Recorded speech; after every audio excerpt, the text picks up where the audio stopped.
In the realm of Dren, time weaves stories into the fabric of reality. Here, in the Sword Coast era, valor and magic breathe life into the whispers of the forest.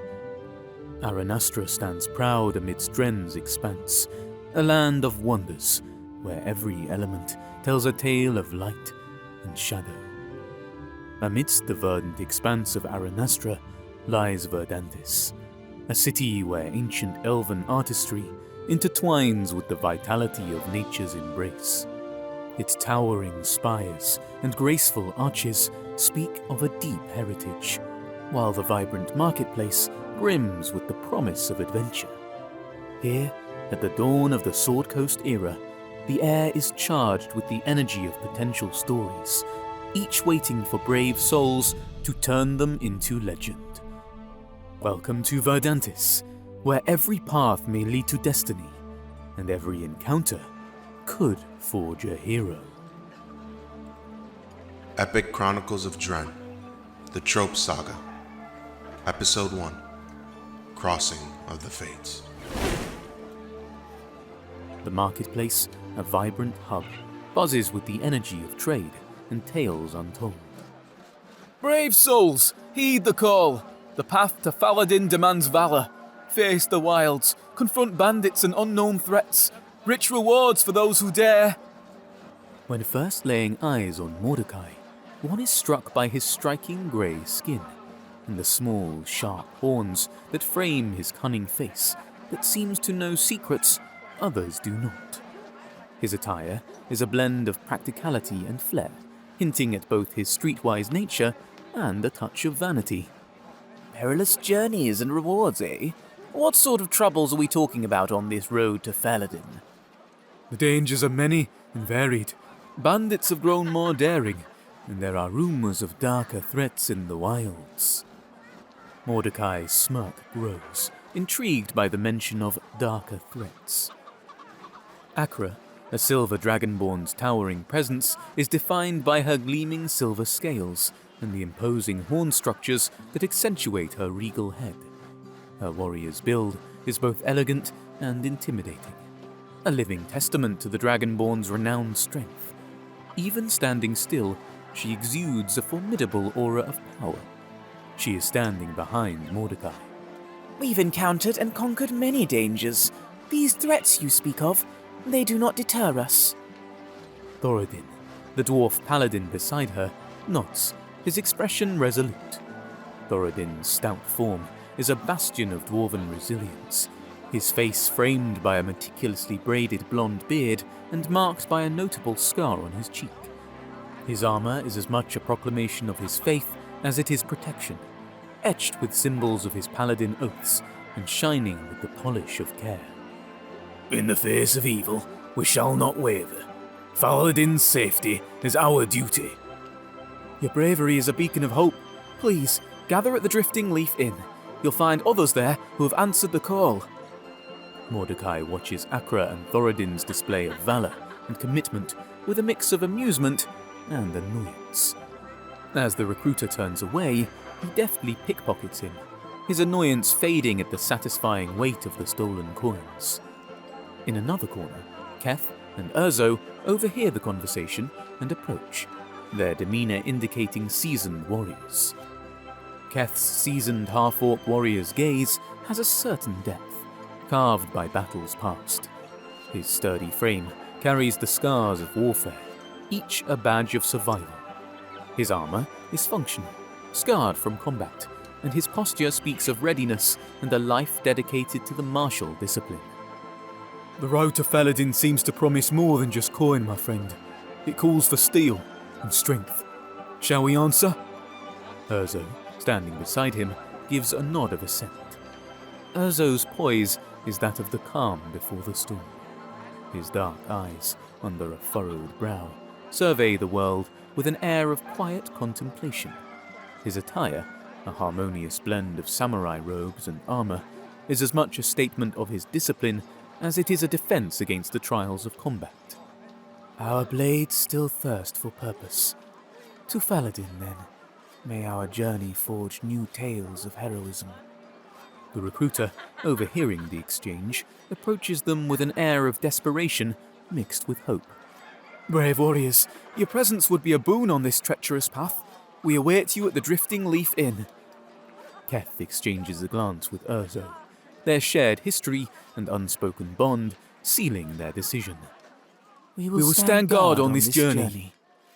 As the sun begins its descent, casting a warm golden hue over Verdantis, the pair make their way to the Drifting Leaf Inn, their silhouettes a testament to the might and resolve that will soon be tested on the roads to Thaladin. In the gathering dusk, the Drifting Leaf Inn becomes the crucible for destiny. Here, Keth, Urzo, and others who heed the call will forge their fellowship. A fellowship destined to become legend in the annals of Dren. The Drifting Leaf Inn, a haven for travellers, is alive with the hum of conversation and the warmth of the hearth. The inn's wooden beams are adorned with trinkets and baubles from 100 lands, testament to the tales that have unfolded within its walls. As twilight weaves its muted tapestry over Verdantis, our adventurers find themselves within the comforting walls of the Drifting Leaf Inn.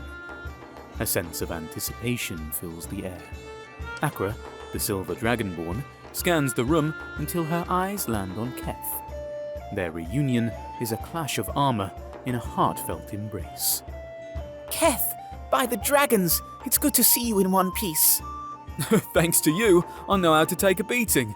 And this is Urzo, a samurai whose blade and honor are as sharp as each other. Urzo bows respectfully, his eyes taking in the room, noting the strengths and potential weaknesses of each person present. Thoradin, the stout Dwarf Paladin, rises to introduce himself, his voice filled with the pride of legends lived and battles won. Greetings, I'm Thoradin, known to some for deeds of valor. The bards sing of the day we freed a dragon from chains. It is a tale of justice and the righting of wrongs. Mordekai, lounging against the wall with a tankard in hand, appears uninterested, his boredom evident amidst the talk of heroics. The door of the inn swings open, revealing a man of noble bearing whose posture betrays a hint of desperation. Esteemed company, I am Lord Percival Devereux Montague III. A grave matter weighs upon us this eve. Sildar Hallwinter, known to me, but perhaps not to you, has failed to return from Thaladin. His absence is most unsettling. The room falls silent as the gravity of the situation settles in. Mordekai, seizing the moment, speaks up. Silence can be costly. If we're to risk our necks, I say the price just went up. There's a time for profit, Tiefling, and a time for concern. Honor dictates we prioritize the latter. The atmosphere in the Drifting Leaf Inn shifts as the dialogue between Mordekai and Urzo grows more intense. Their voices rise above the ambient noise of the inn, drawing the attention of other patrons. Your obsession with gold blinds you to the true nature of our quest. We are here to aid those in peril, not to fill our pockets. Oh, spare me the lecture, samurai. We're all here for something. Me? I'm honest about my intentions. Gold makes the world turn, not lofty ideals. And what of honor, Tiefling? What of the duty we owe to those who cannot defend themselves? Honor? Oh, you can't eat honor. You can't spend it. You can't use it to keep you warm at night. It's a pretty word for fools too scared to seize what they want. There is more to life than mere survival and greed. Without honor, we are no better than the bandits we seek to thwart. Then enjoy your lofty perch, samurai. I'll stick to what's real. Gold, power, survival. Those are truths you can count on. The argument reaches a crescendo, with other patrons of the inn glancing nervously at the pair. It's at this moment Thoradin slams his mug down on the table, his voice booming through the room, bringing a sudden silence. Enough of this damn squabbling. We're here for a purpose greater than any personal gain. We face a common enemy, and it's not each other. Lord Percival, seizing the moment of calm, adds more gold to the pot, his gesture a silent plea for unity. Generosity shall be the least of my contributions. Moreover, I shall accompany you, lending my blade to our cause, and, to aid us, I've enlisted one already versed in the shadows of our land. A halfling emerges from the dim corner of the inn, his presence nearly as unassuming as his stature. The name's Osborne Underfoot. With a touch of stealth and an eye for detail, we'll find your missing envoy and safeguard our journey. The evening progresses with Lord Percival's plans until Akra turns to Keth, a challenge in her eyes. Show me, Keth. Have your encounters made you stronger, or will you yield as you did with that nasty creature you fought? What was its name? Fleas? Keth, feigning a readiness he does not feel, flings dust towards Akra and bolts, her roaring laughter chasing him. Coward! Face me like the soldier you are, not like a rogue. The inn's patrons join in the laughter, their spirits lifted by the display of camaraderie. Amidst the mirth, Urzo's gaze remains locked on Mordekai, the tiefling's presence casting a shadow of doubt in the samurai's mind.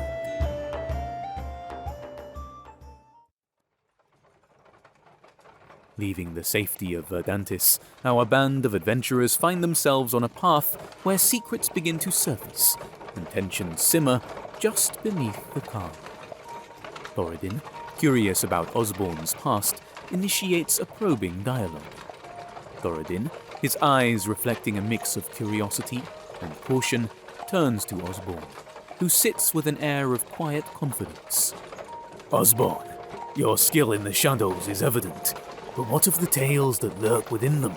What drives a halfling to tread such a path? Every man has his tale, Thoradin. Mine is one of loss and retribution. The Red Brands, they took something from me. Something irreplaceable. The Red Brands, a name I've heard whispered with contempt. Were you once aligned with them? Aligned? No. Entangled, yes. It was a time of youthful folly, seeking thrills in the underbelly of the world.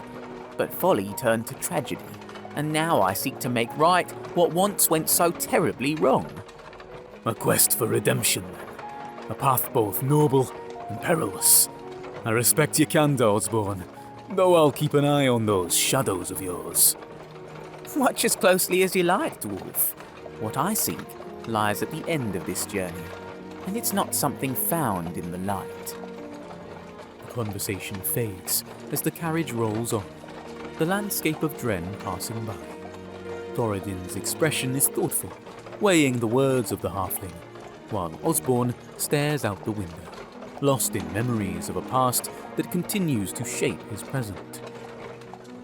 The carriage rumbles along the road as Mordekai lounges back, his eyes boldly appraising Akra. He doesn't bother to hide his gaze, especially fixating on her well-defined form. Damn, Akra, those scales of yours, they do a fantastic job of accentuating your assets. Watch your mouth, Tiefling. Another word and I'll rip it out. Keth, sitting across, clenches his fists, his face turning into a scowl. Mordekai, shut it. You're out of line.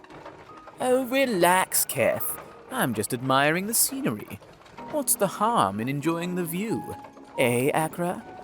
The only view you'll be enjoying is the end of my blade if you keep this up. I'm not some trophy for your ogling. Mordekai raises his hands in mock surrender, still smirking. All right. No need to get your scales in a twist.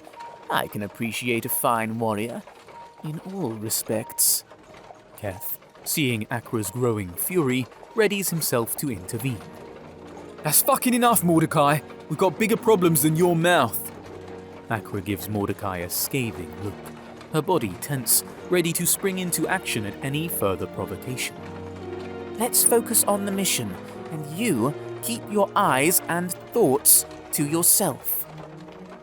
The carriage lurches slightly as it rolls over a rough patch, the atmosphere inside charged with unspoken threats and simmering tempers. Mordekai leans back, a sly grin still on his face, while Akra and Keth exchange glances, their mutual disdain for Mordekai's antics evident. The carriage halts abruptly on a secluded part of the road, surrounded by thickets of dense woodland. The scene before the group is one of chilling disorder. The quiet road unveils a harrowing tableau, the aftermath of a sudden and violent ambush. 2 horses lie motionless on the ground, their bodies bearing the gruesome marks of a savage attack. The wounds are deep and brutal, indicative of a struggle that they could not have hoped to survive. Flies buzz around them in the late afternoon heat, adding a morbid soundtrack to the grim sight. Scattered around the horses are the remnants of the convoy. Broken crates and torn sacks lay haphazardly, their contents, a mix of mundane supplies and valuable goods, strewn across the road. Personal items, like cloaks, a half-crushed lantern, and a bloodied dagger, paint a picture of a desperate fight, one that ended swiftly and mercilessly.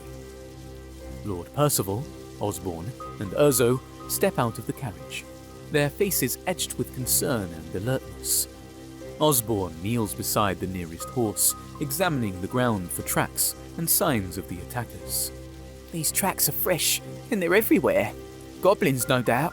They struck with speed and vanished just as quickly. Urzo, his hand resting on his sword's hilt, scans the tree line, his eyes searching for any sign of movement or further danger.